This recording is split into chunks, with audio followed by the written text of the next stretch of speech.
This week, as we studied Proverbs chapter 14 together, we struggled with verse 10. It says, "The heart knoweth his own bitterness, and the stranger doth not intermeddle with his joy." Who is he? What does it mean?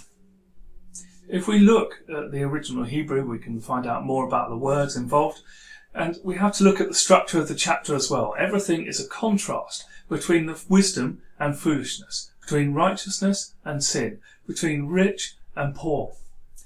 To intermeddle itself, an archaic word, we're not used very often these days, it does mean share, in the same way as many translations put it these days. However, the original Hebrew text has more to it than that. It's actually transmitting a two-way process of sharing, where sharing can be one way. To intermeddle is to have something involvement with something that is not actually of your own concern. And so the intermeddling of a stranger is a two-way connection with someone who just is not part of what's going on. And it turns out the subject of this whole verse is the heart, the soul. That is a masculine noun in the Hebrew, and that's what the subject of the verse is. So we have the heart is the focus, and it's the heart which knows its own bitterness. And the stranger is having this interaction, or doesn't have this interaction, rather, with the joy of the heart. There's a related verse to consider, and that's 1 Corinthians chapter 12, verse 26. It says, "And where one member suffer, all members suffer with it. Or one member be honoured, all the members rejoice with it." That's speaking, of course, of the body of Christ, the church, and our interaction together.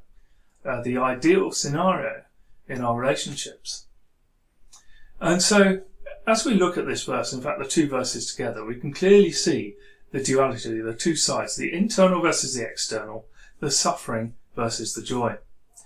And so the first part of the verse, we are all affected by suffering, and very often the suffering of others affects us deeply, particularly close friends.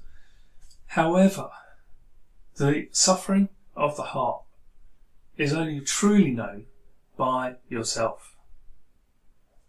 We can help one another, we can pray for one another, we can be alongside one another in that suffering, and it does affect other people, but truly you can only know that in your own heart.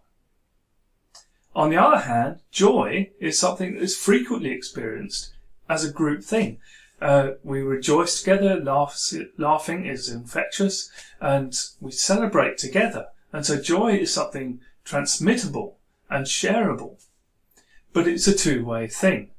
That doesn't happen with someone who's a stranger, someone who's outside of your family grouping, outside of the church, outside of your friendship group. The joy does not transmit, has nothing of any effect to anybody outside of that group. Why is that? It's all about the heart, the sharing of your heart, one with another. And so we have the suffering, which is personal, and we have the joy, which can be experienced and can be shared, but not with those who are outside of our close-knit family grouping or the church, us together. So then this verse is a challenge. Are you going to be one who closes yourself in and looks only internally to the suffering, or are you going to be looking outwards and saying, actually, I want to be together with people who are not strangers. I want to encourage other people and let them encourage me to bring joy into my life and celebration of what Christ has done in me.